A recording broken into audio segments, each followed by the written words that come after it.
rapaziada, começando aqui mais um Meetcast. E dessa vez estou aqui com ninguém mais, ninguém menos do que Caína Corrêa. Dá um alô aí, Caína. Olá, boa noite. William Souza. Salve, galera. E Matheus Mota. Salve, salve, galera. Essa galera bacana aí, do curso de Educação Física, lá do CFP, da UFRB. E hoje a gente veio trazer um tema aqui que eu particularmente ainda estou passando por isso, eu que sou um cara muito novo ainda. Hoje nós vamos falar sobre a adolescência e a construção da identidade. Eu queria que vocês falassem um pouquinho aí, para vocês, o que é a adolescência? A adolescência para mim foi um período de muitas turbulências, rebeldias, aonde meu corpo começou a mudar, que eu entendia, né, que eu era adolescente naquela época, aonde minha identidade começou a se formar, né, eu fui me identificando com os grupos, com a galera. Pra mim foi isso. Rapaz, pra mim a adolescência é, igual o Caína falou, um processo de transformações, mudanças, né? Uma parte delas boas, outras ruins, a gente vai se encontrar em determinadas situações, mas eu diria que é um grande processo turbulento, né? Mas é uma fase muito bacana da vida de se viver, né? Onde a gente vai ser o período da vida onde a gente vai poder vivenciar diversas situações, diversos grupos diferentes, né? Então, eu acho que é isso aí. Cara, pra mim, a adolescência é um período onde a gente vai passando por pequenas provações, né, pra vida adulta. A gente vai adquirindo algumas responsabilidades, como por exemplo, ir pra escola sozinho, e comprar o pão sem pegar o dinheiro e ir pro videogame.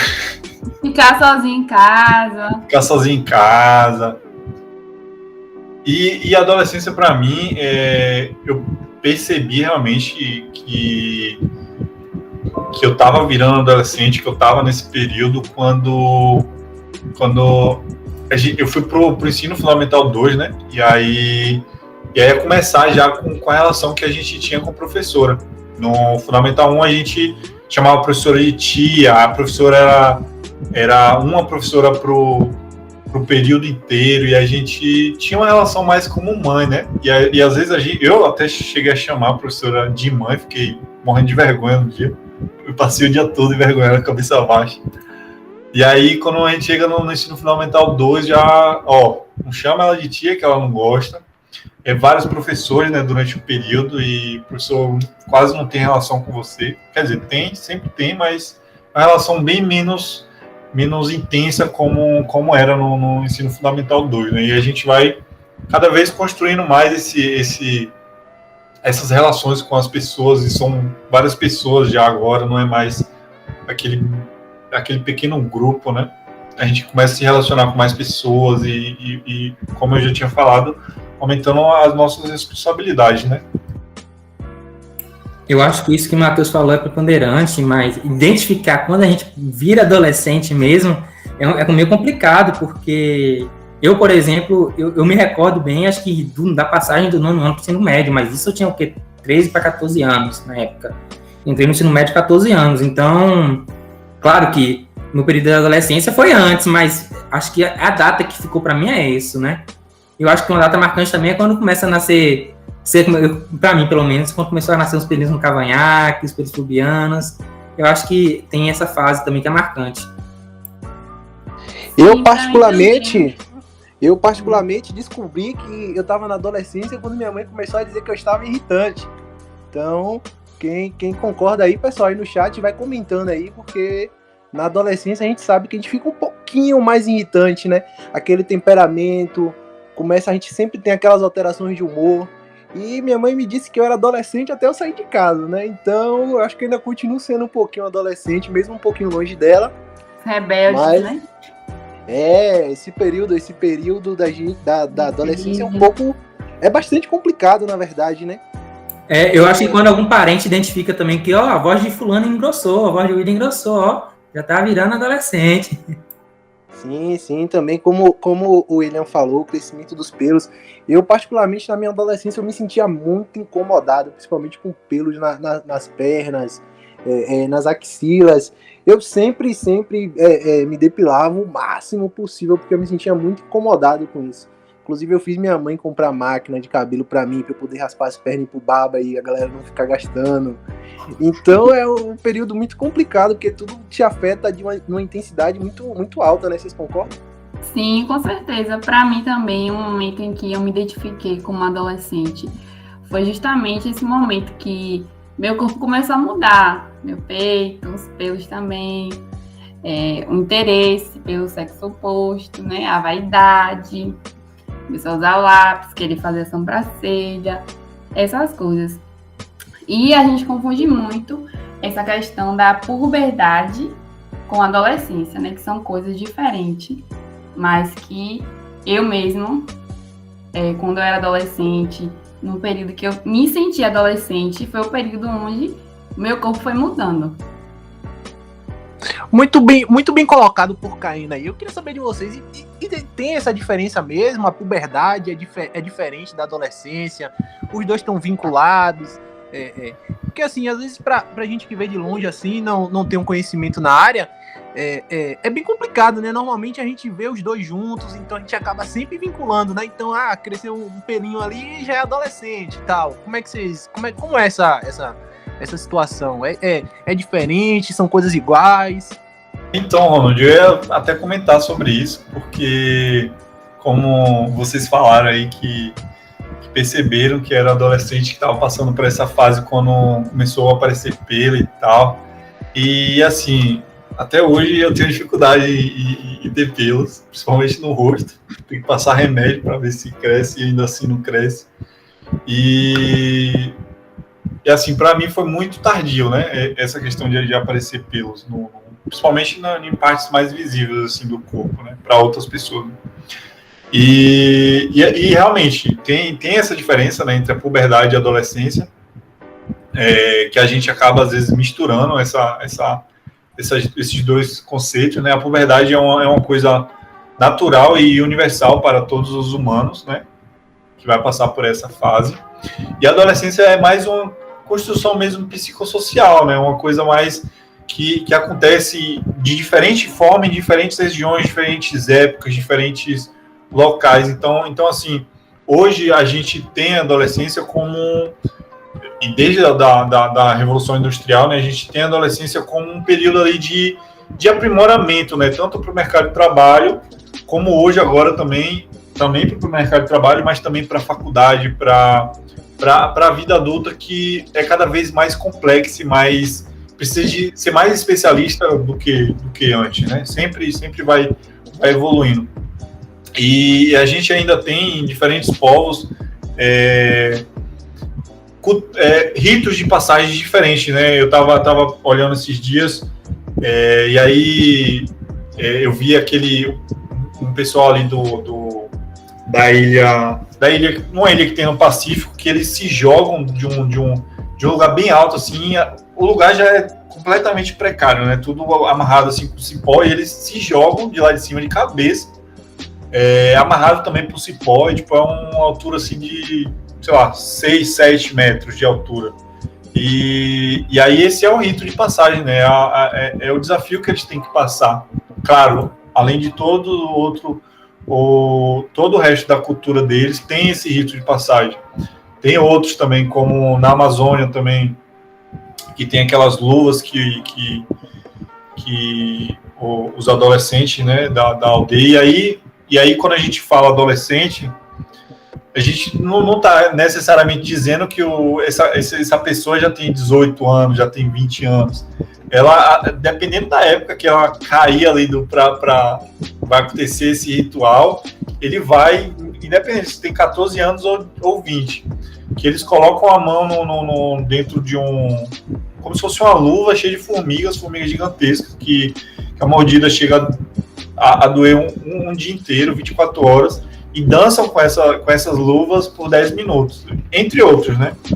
Então, Então a adolescência ela é diferente, né? Para épocas diferentes, para povos diferentes, para culturas diferentes. A puberdade é uma coisa mais comum assim para todos.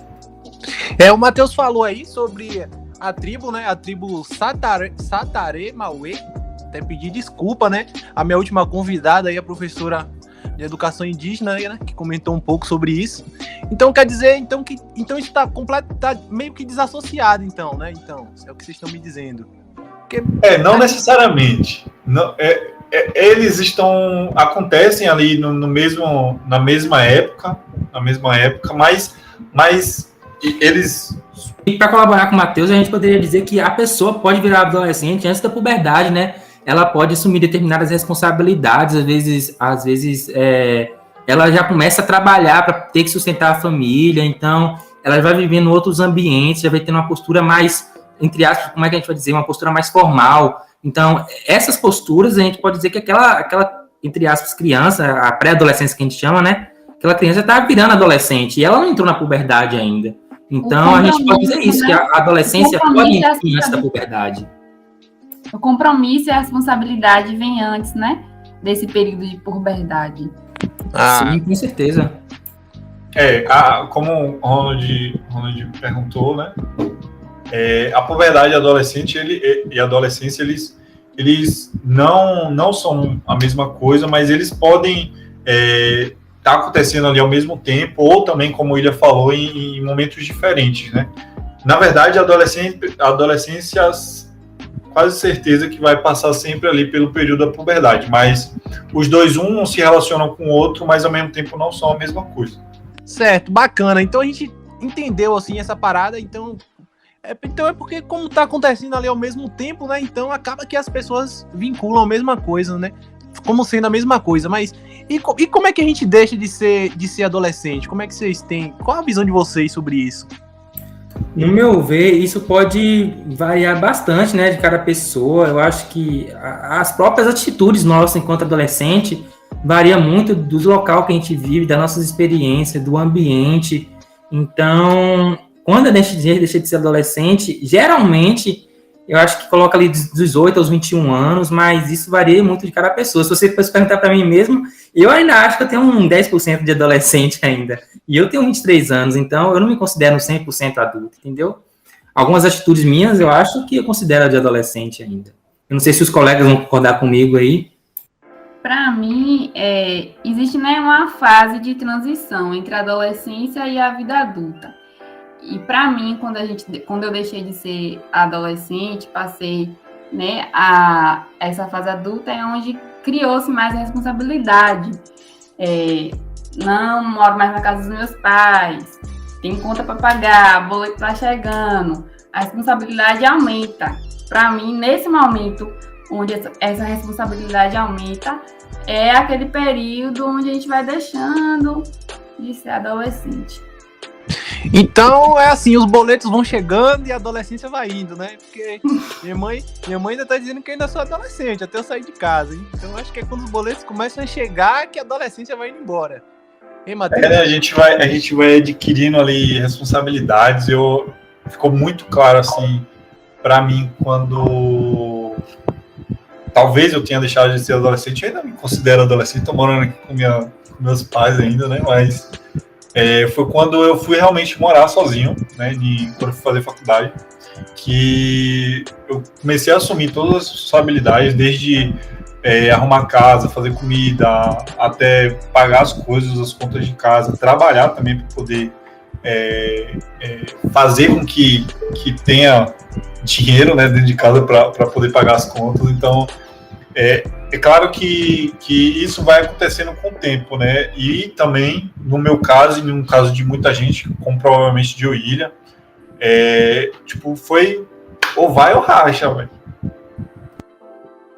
É isso que o Matheus falou. Não, e eu acho que a gente, como eu falei no início, né? Isso varia muito de pessoa para pessoa, do ambiente que a pessoa vive, das suas relações sociais. Porque, por exemplo, eu nos meus 16 anos, ali de adolescente, eu trabalhava de jovem aprendiz, eu tinha que pagar a conta de água, luz e internet, porque minha mãe estava desempregada. Então, meio que eu sustentava metade da minha família, entendeu?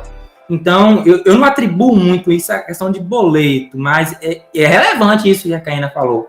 quando a gente vai morar sozinho, a gente vê que a gente tem um salário próprio, tem que pagar suas próprias contas, talvez a gente vai ter naquela ênfase, né? Poxa, eu tô virando adulto. Mas eu não sei se isso é a questão principal. Sim, sim. Então isso vai ter muitas variáveis, né?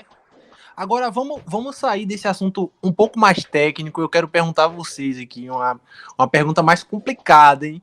Nesse quesito. E como era a relação de vocês na adolescência? Vocês participavam de muitos grupos? Porque eu particularmente teve uma época que eu fiquei meio perdido. Eu não sabia se eu andava com a galera que curtia o rockzão, ou se eu andava com a galera da frente, que era a galera que estudava mais, e no outro dia eu tava no fundo bagunçando, e no outro eu já não era mais roqueiro, eu já tava com a galera da igreja. Como foi essa vivência para vocês?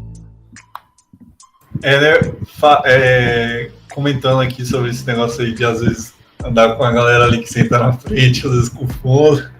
Teve um momento aí da faculdade que já com certeza já tinha passado a adolescência bastante, mas a gente acabava indo para lá pro fundo e guivando a faculdade, né? Tipo, deixando a faculdade para depois.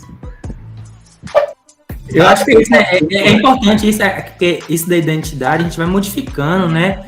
E às vezes, por exemplo, no meu caso mesmo, eu era muito atrelado ao grupo dos esportes, então qualquer prática esportiva que tinha, eu estava dentro. Isso formou uma identidade, mas não vou dizer que a fundo, porque eu me envolvia em determinada parte com o grupo da igreja, porque metade da minha família era evangélica, na verdade. Então, influenciou bastante. Eu acho que influenciou, porque hoje a galera conhece o William que pratica esporte, o William que gosta de basquete. Então, eu acho que isso influencia bastante na identidade. Influenciou na minha identidade, a questão dos grupos.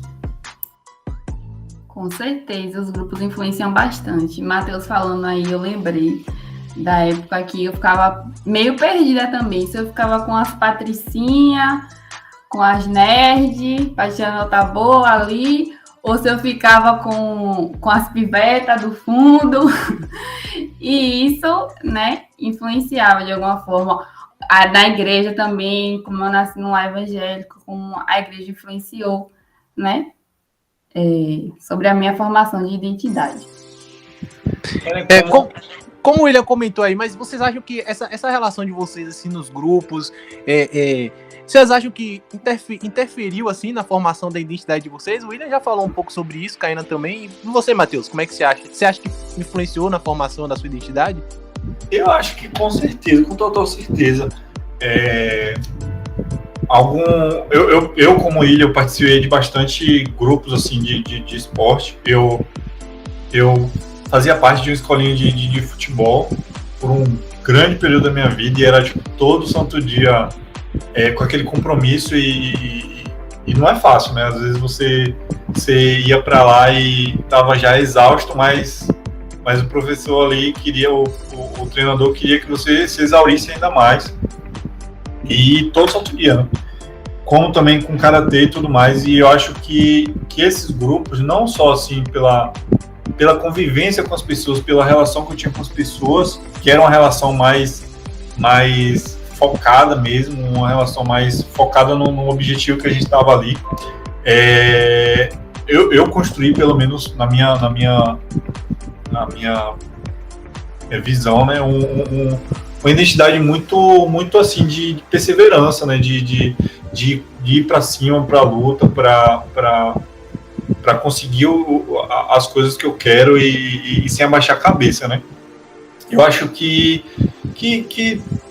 esses grupos assim que a gente vai participando são eles mesmo que vai moldando assim nossa identidade, seja na família mesmo, como um grupo, né, que a gente vai ali pegando parte da identidade de cada um e vai formando a nossa própria, ou seja também com amigos, como eu e o William, grupos de esporte, de música, de igreja, como o Caína falou, né? Bacana. E quando vocês participavam assim de outros momentos, de outros grupos, com outras pessoas, vocês acham que vocês mudavam assim, o comportamento de vocês era diferente, a identificação de vocês era diferente? Como é que vocês viam isso? Ou não tinha alteração? O mesmo William que estava lá com o pessoal da igreja era o mesmo William do pessoal dos esportes?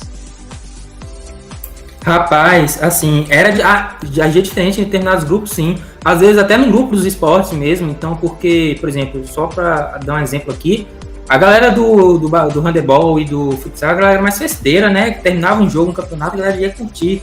A galera do basquete era uma galera mais preservada, da resenha ali, então o modo de agir é diferente. Às vezes, um determinado esporte, a galera sabia que eu frequentava a igreja evangélica, o outro eu ficava meio recuado assim, já não falava tanto, a galera já não sabia.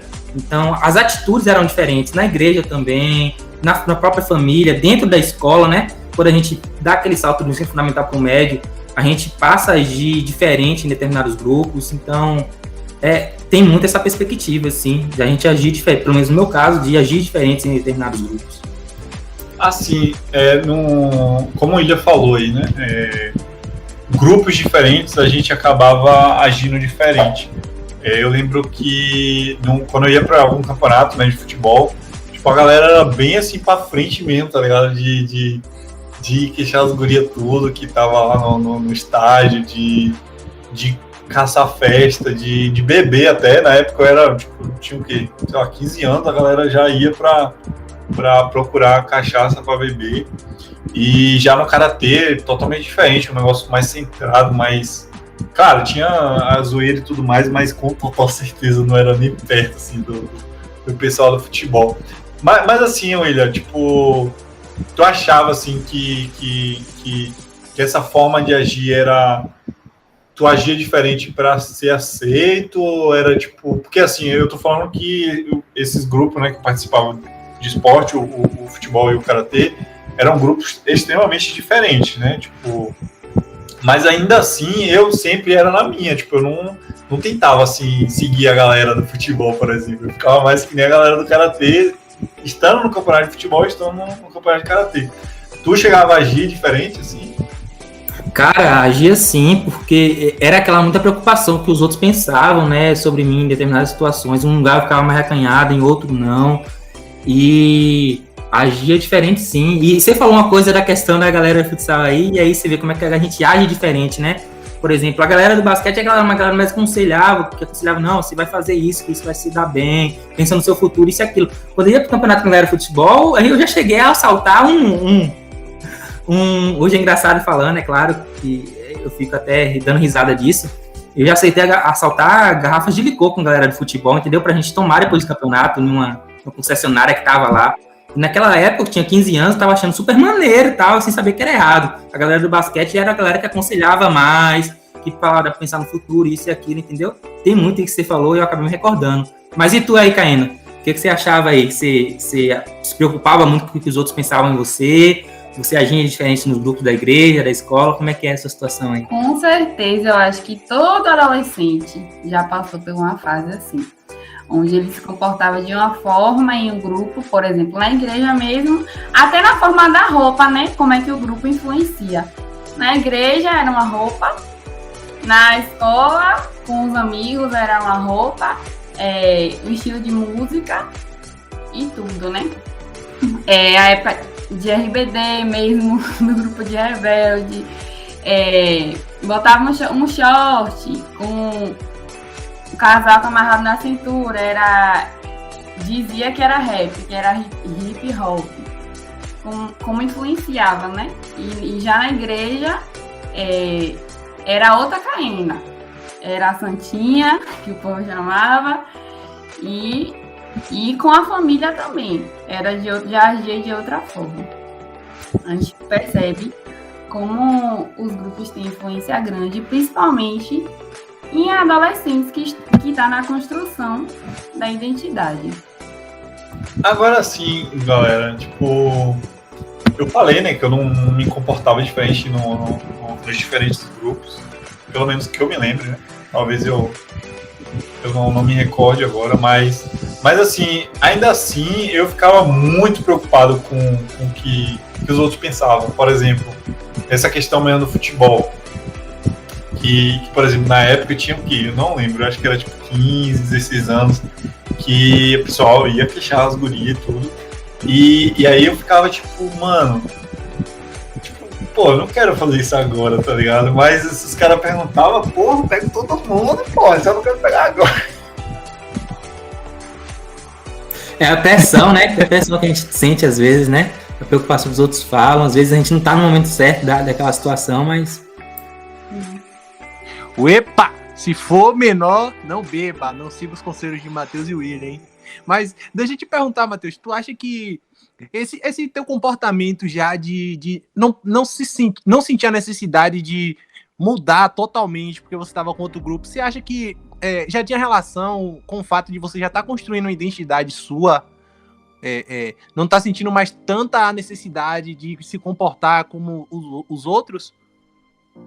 Cara, eu não sei, velho. Eu não sei se era medo, porque assim, tipo, eu não sabia, assim, como é que fazia, tá ligado? Pra queixar as gurias e tudo. Ou tipo, desde sempre eu nunca gostei, assim, de álcool.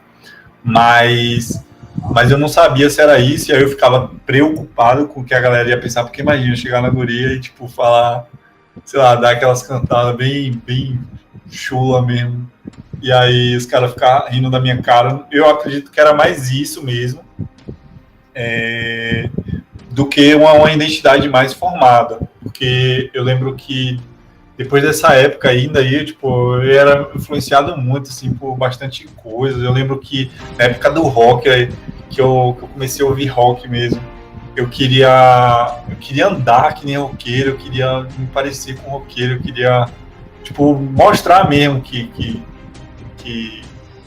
era daquele jeito, sendo que nunca... O grupo influenciava também, né, na forma de vestir. Isso. É a famosa cantada de pedreiro. E nesse século, assim, da globalização, internet, redes sociais, por exemplo, agora a gente tem mesmo o TikTok, que aí, como diz o pessoal, né, estourado, todo mundo gravando vídeo de dancinha, todo mundo compartilhando sua vida, os vlogs. Vocês acham que, né, atualmente, assim, a galera também muda para entrar nos grupos da internet? Você acha que a rede social também tem, atualmente constrói, forte mesmo nessa questão da identidade? Vocês acham que a rede social influencia de maneira grande, né, de maneira firme nessa construção? Com certeza, para mim, isso sempre vai existir, né?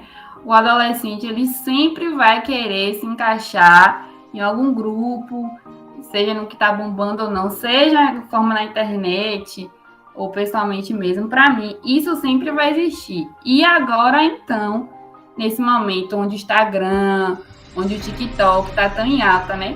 Hoje, as crianças nem nasceu ainda, mas já tá dentro dessa área do Instagram e do TikTok. Eu acho que influencia bastante essa questão das redes sociais aí, né? E eu dou graças a Deus que esse TikTok, esse Kawaii chegou por agora, porque se fosse na época que eu era adolescente, talvez a pressão seria maior, né? O medo de realizar as coisas, a preocupação que os outros pensavam sobre mim, e aí, vamos gravar vídeo? Não, isso e aquilo, isso vai me expor demais. Mas tem essas questões também, né? Vem cá, a galera que tá aí no chat já vai digitando 2 aí, quem já gravou dancinha pro TikTok, certo? Quem já gravou dancinha pro TikTok já vai subindo 2 aí no chat. E deixa eu fazer mais uma pergunta pra vocês. Vocês acham que esse contato tão firme assim com as redes sociais chega a bloquear a relação que o adolescente tem com a família? Nessa construção, vocês acham que bloqueia a família, aquela coisa do adolescente estar só na rede social? Não só o adolescente, a criança também, o adulto. Eu acho que bloquear a família só em vídeos que ele não quer que a família veja, né? Bloquear na rede social. É justamente essa questão que a gente fala que o adolescente, ele é uma pessoa na família e outra pessoa com os amigos, e agora, né, na rede social.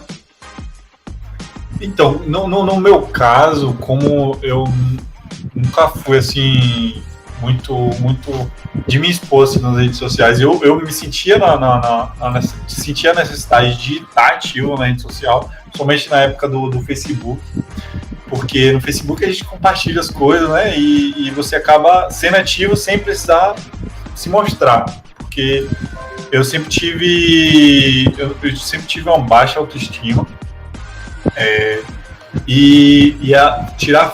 nunca soube tirar foto até hoje, não sei tirar foto. Agora eu só sei tirar foto no espelho, porque eu acho que é mais tranquilo, mais fácil. E aí eu nunca me expunha, expusia, sei lá, gente, não consigo falar essa palavra. Mas eu não ficava me expondo nas redes sociais, mas eu me sentia muito pressionado, a galera do chat dando risada aí da minha cara. Eu me sentia muito pressionado a estar ativo nas redes sociais, e eu acho que isso já é um traço, né, da forma com que a adolescência é tratada hoje, né? Tratada não, como se passa a adolescência do jovem hoje em dia, né? É mais do adolescente, no caso, né? De hoje em dia. É mais voltado aí para a internet, mais a questão mesmo do corpo, da imagem. A gente vê muito isso, principalmente com esse negócio de kawaii, TikTok, como o pessoal falou aí, que a galera se mostra muito e às vezes tem também uma relação com a autoestima, né? Às vezes o like, esses efeitos assim que tem ali imediato de curtida e de comentários acaba elevando a autoestima, e talvez seja uma forma deles tentarem suprir, né, essa talvez uma baixa autoestima. Isso que o Matheus falou a verdade. Às vezes você se sente na necessidade, né? Vou postar uma foto ali. Se você tem 10 curtidas a mais do que a sua foto anterior, parece que sua autoestima dá um salto ali, né? Então, é uma coisa épica essa questão das redes sociais aí. E a questão da família eu acho que bastante importante, né? Pelo menos, eu saí de algum grupo da família, porque isso não estava fazendo bem mentalmente para mim, né? Eu acho que depois que eu me afastei da minha família, mentalmente, eu me senti melhor, me sinto melhor ainda hoje. Então, tem muito essa questão da influência, né? Do que os outros pensam. Hoje eu consigo desconexar isso bastante, mas antigamente tinha bastante isso. Sim, essa ligação de autoestima com rede social é muito relevante, né? Hoje as pessoas postam foto para elevar a autoestima. Vai ter não sei quantas curtidas, não sei quantos comentários. E quando você posta uma foto que tem poucos comentários e poucas curtidas, a autoestima, ela cai. Ninguém tá gostando dessa foto, eu tô feia, não presto. É uma... Até hoje, né? Até hoje eu de vez em quando posto umas fotos lá que a galera comenta, que chegava e fica alegre. Então imagina aí para um cara mais novo, né? Para uma menina. Como é difícil, né? Também essa parada da autoestima e da rede social, né? Que tá aí, tá botando a galera com autoestima. Muita gente com autoestima lá em cima e ao mesmo tempo tá jogando tanta gente lá para baixo, né? Pro fundo do poço, praticamente. Eu acho que também tem outra relação, né? Porque se você olha essas blogueiras aí com vários seguidores, muita gente assim que segue, claro, eu não vou aqui esculhambar as pessoas, mas muitas vezes é ângulo, tipo, muito dinheiro gasto. Para esconder os defeitos, né? Isso, é muito dinheiro gasto com a estética, às vezes também Photoshop e tudo mais. E aí, como pelo menos algumas redes sociais, elas são bastante tóxicas, né, em relação a isso. Porque você vê uma pessoa daquela, né, bonita, com corpão, que viaja o mundo inteiro e ao mesmo tempo a única coisa que faz é postar foto na rede social. Você acaba tendo um prejuízo na sua autoestima, né? Eu já sofri bastante com isso e eu acredito que muita gente já deve ter sofrido também, principalmente aqui, né? Principalmente pessoal adolescente. Pegando esse gancho aí do corpo perfeito e tal, agora a parte 18+, hein? Tira as crianças do chat agora. Que agora a gente vai falar de uma coisa mais complicada. Assim, com tudo isso que a gente já falou, né, da rede social, a sexualidade está cada vez mais aflorada, porque cada vez você tem mais acesso, né? Vou falar assim, tipo, a conteúdo adulto na internet. Vocês acham que isso aumenta a pressão sexual na galera que tá aí na adolescência? Como o Matheus mesmo falou, ele se sentia retraído para chegar nas garotinhas e tinha vergonha disso, mas mesmo assim a galera tava ali pressionando ele. de certa forma, né, para que ele agisse assim também. Como é que vocês veem essa questão assim da pressão para a vida sexual, né, nesse período? Cara, eu acho que isso tem muita ligação hoje, atualmente, com... É claro que o grupo de amigos influencia, mas com as redes sociais, né? Porque às vezes, não, você postar aquela foto ali e se uma menina curtiu ou comentou, é o ápice para você, né? Então, eu acho que isso tem muito nexo, como a gente falou, com as redes sociais, muito que os outros vão pensar, e tem aquela pressão dos amigos também, né? Às vezes os amigos não entendem que cada um vai ter um momento diferente, né? Um momento de você entrar nesse processo da vida sexual.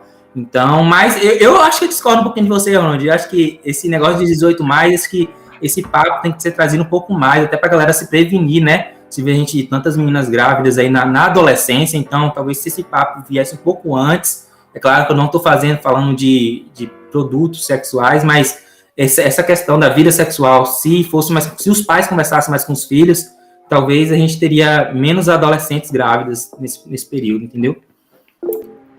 Eu concordo contigo, William. A educação sexual é algo muito, muito importante, sim. Tanto para prevenção assim, de gravidez indesejada, doenças sexualmente transmissíveis e tudo mais. Mas, voltando aqui para o que Ronald falou sobre a pressão, né, para a vida sexual, eu acredito que... Eu pensando aqui, eu estava dizendo assim, não, eu nunca fui pressionado assim, não, talvez eu nunca me deixasse pressionar a um ponto muito alto, mas, querendo ou não, a gente acaba sendo pressionado, assim, principalmente quando os amigos da gente, né, e alguns grupos, como eu falei do futebol, já estão muito mais avançados, e aí a conversa, tipo, totalmente... É virgem. Oi? Aí nessas conversas, você é virgem. Mas ninguém sabe, ninguém precisa saber, e também ninguém sabia, tá ligado? Tipo... Mas geralmente eles não querem assumir, né? Eu nunca assumi, filho. É virgem, mas não quer assumir. Isso é uma pressão, né? É isso que eu tô falando, tipo, a gente acaba sendo pressionado, e aí, por mais que a gente, tipo, não queira a qualquer custo, ou não busca a qualquer custo, que era o meu caso, tipo, a gente acabava, tipo, omitindo algumas coisas, mentindo outras, sabe, para ser aceito mesmo ali pelo aquele grupo. E às vezes é questão de timidez mesmo, né? Você não chegou naquele espaço ainda. Eu tô com 23 anos, mas eu sou super tímido ainda para conversar com as meninas, então... É uma dificuldade para mim essa questão da vida sexual, entendeu? Mesmo depois de ter passado com a adolescência. Hoje eu falo com isso, converso sobre isso tranquilamente, mas, igual a Kaina falou, se chegar em determinados ambientes, se as pessoas conversavam relacionadas a isso, sobre sexo, mesmo com 19 anos, você ficava travado, a galera já percebe, é virgem. E para você ali, você saía deprimido, você começava a ficar vermelho, e isso seria motivo de chacota para você. A pressão que a sociedade impõe a você sobre a vida sexual. Sendo bem sincero aqui, eu comecei a realmente me soltar e ter uma facilidade maior, assim, para falar. Depois eu comecei a namorar, porque, tipo, até então era a dificuldade mesmo, como o William falou. Até começar a namorar mesmo, tipo, era muito difícil, mas também depois foi... É uma construção, né? O tempo vai... E hoje a gente acha isso mais tranquilo, né? Porque a gente já tá na fase adulta, mas na época da adolescência mesmo, que é o nosso foco, que a gente vai construindo identidade, isso traz uma pressão retada pra gente. Isso traz uma carga emocional, né? Então, são essas questões que pesam na adolescente bastante pra gente. E que a gente acaba trazendo pra nossa vida adulta, né? O medo da vida adulta em determinadas situações. Agora eu vou mudar o rumo dessa prosa completamente, porque eu era um dos mais mentirosos da escola. Desculpa aí todos os coleguinhas que eu pressionei. Era tudo mentira aí. Então, vamos falar, já que o William tocou nesse ponto aí.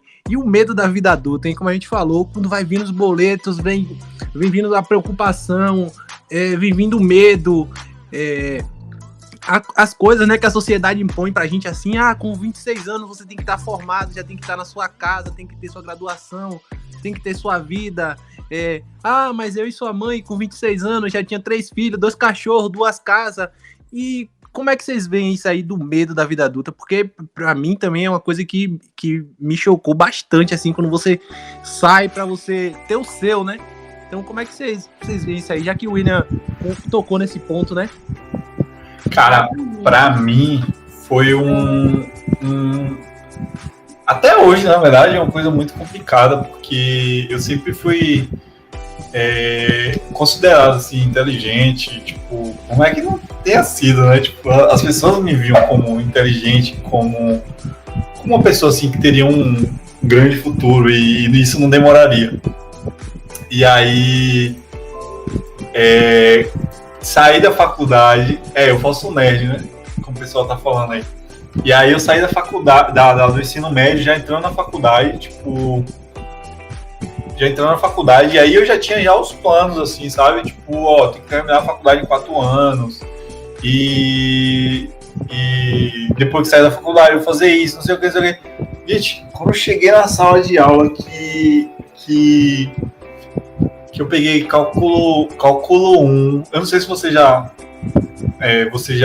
tiveram o cálculo 1, ou o pessoal aí que tá ouvindo já pegou o cálculo 1, geometria analítica, gente, que eu vi aquele negócio e disse, parece que não vai dar pra ser em 4 anos não, e aí, tipo, graças a isso e outros vários fatores, eu acabei desistindo de física, e isso me magoou bastante.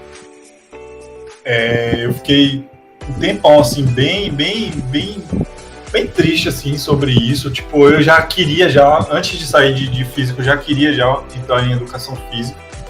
Mas... E aí também, depois de tudo isso, depois de receber essas palavras, assim, da vida, eu entrei em educação física já dizendo assim, não precisa ser em 4 anos. Eu não preciso estar formado em tantos anos, eu não preciso ter isso, eu não preciso ter aquilo, eu só vou viver aqui e seja o que Deus quiser. Eu acho que é bem isso que o Matheus falou. Se por um lado, na minha perspectiva, por exemplo, se por um lado eu tive bastante dificuldade nessa questão da pressão na vida sexual, eu me considero que eu evolui bastante cedo nessa questão da vida adulta, né? Meu primeiro trabalho de carteira assinada foi com 16 anos, então já pagava as contas de casa, água, luz, internet, era por minha conta. Já pensava a perspectiva de mudar de cidade para cursar educação física, que era o curso que eu queria, não tinha medo de morar sozinho, então vim para cá, morei sozinho. Então, eu acho que a questão da medo da vida adulta tem um empecilho grande, que é a questão financeira, né? Como é que eu vou me sustentar? Porque eu acho que todos os adolescentes sonham em sair da casa dos pais. Não, eu quero morar sozinho, isso e aquilo, eu quero ter minha vida. Mas eu acho que isso tem um grande empecilho na questão financeira, né? E naquela perspectiva, eu quero ser o quê quando crescer, né? Qual vai ser a minha perspectiva? A gente, quando é adolescente, a gente pensa muito isso. Mas eu acho que eu levei minha vida adulta, eu acho que isso aí eu não posso questionar, não. Eu acho que eu não tenho medo da questão da vida adulta, não. É porque existe, né, uma pressão da sociedade sobre que você tem que escolher a sua profissão. Já na época da adolescência que já começa isso, de tem que escolher a profissão, que você vai ser quando crescer, né? E a mulher, como eu, muito cobrada de a mulher tem que saber cozinhar para poder casar, essas coisas. A gente se preocupa, né? Quando a gente se formar, para a gente arrumar emprego. Será que eu vou arrumar emprego? Ter minha casa própria, tudo isso faz a gente ter medo da vida adulta, dessa pressão da sociedade. Com quantos anos você vai se formar? Com quantos anos você vai estar bem sucedida? Vai ter sua casa, seus filhos. Isso que causa o medo da vida adulta, a pressão da sociedade. Rapaz, sendo sincero, eu ainda tenho medo. Não sei se é o que é vida adulta, se é pós-faculdade, porque então eu ainda tenho muito medo. Eu não sei o que é que vem depois agora. Eu acredito que eu já sou adulto, mas agora tem ainda a outra etapa, né? Pós-faculdade, o que é que eu vou fazer, como a Karina falou, se eu vou arrumar emprego na área, se eu vou ter que voltar a trabalhar o que eu trabalhava antes. Então, realmente, a sociedade que a gente vive, ela é muito... Eu considero bastante tóxica, assim, né, para as pessoas, né, porque você sempre está ali sendo pressionado por alguma coisa, se é pela orientação sexual, se é pelo trabalho, se é pelo estudo, se é pelo namoro, sempre você está sendo pressionado por alguma coisa, né? Isso para o adolescente que está passando por várias coisas assim, na vida, deve ser algo realmente... Deve ser não, né? Foi para mim, e provavelmente foi para todo mundo uma coisa muito, muito assustadora. E a gente para pra pensar assim, né? O adolescente tá ali vivendo aquele turbilhão de emoção, de sentimentos, e aí vem pressão de todo lado, e aí a galera diz, né? Muita gente fala aí, essa geração de agora é geração Nutella, a geração de agora ela não aguenta pressão, mas é porque agora a gente começou a falar, né? A gente começou a discutir essas coisas, e o psicológico voga pra caramba, e o cara tá ali tomando toda essa pressão ali de todos os cantos, e é bastante complicado.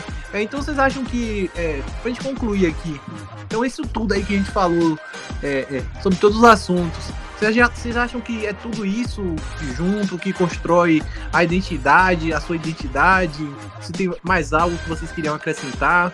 Acho que é basicamente isso que a gente discutiu, né? Cada um acho que traz as suas emoções pessoais, né? Desde a infância também a gente traz as emoções pessoais da infância, apesar da gente construir a identidade na adolescência, a gente carrega alguns fatores emocionais da infância que interferem na nossa adolescência, a gente tem que levar isso em conta, pelo menos no meu caso. Mas eu acho que é isso aí que a gente discutiu, conclui o assunto, hein? O que os colegas acham aí? Só para enfatizar aqui uma fala de Oliva, que ela fala que para responder a pergunta quem sou eu, que é que vai precisar vocês mesmos, vocês conseguem, vocês sabem hoje responder essa pergunta, quem sou eu? Aí ela fala que o adolescente, para ele responder essa pergunta, ele vai delinear a imagem que tem de si mesmo, seja adotando os compromissos de caráter, escolhendo a profissão, definindo sua orientação sexual, optando por um estilo de vida e de relações e assumindo valores. Vocês, agora, conseguem responder essa pergunta? Quem sou eu? Quem são vocês? Construíram realmente a identidade? Oralmente, assim, agora, eu não consigo. Eu consigo, se for escrever um texto sobre, levar um tempo, assim, para refletir. Mas eu quero lembrar de uma vez que eu fui fazer uma entrevista de emprego, né, na minha empresa bem grande. E aí, eu tava super nervoso, se eu não me engano, foi a primeira entrevista de emprego que eu fiz, e aí eu tinha 16 anos. E aí, tinha 3 gerentes, assim, na minha frente, não era nem só um, era 3 pessoas, assim, importantes na minha frente.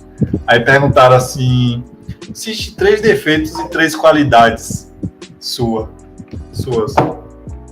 Cara, eu travei, assim, só consegui pensar. A primeira coisa que eu falei, eu sou tímido, e aí não saiu mais nada. Só saiu eu querendo falar defeito, e ao mesmo tempo eu sabia que, tipo, não era pra estar exaltando tanto meus defeitos, e aí eu sei que ficou nisso aí o resto da entrevista inteira. É tipo aquele memezinho, né? Qual é a sua qualidade? Trabalho bem em equipe. Qual é seu defeito? Não gosto de gente. Muito bom.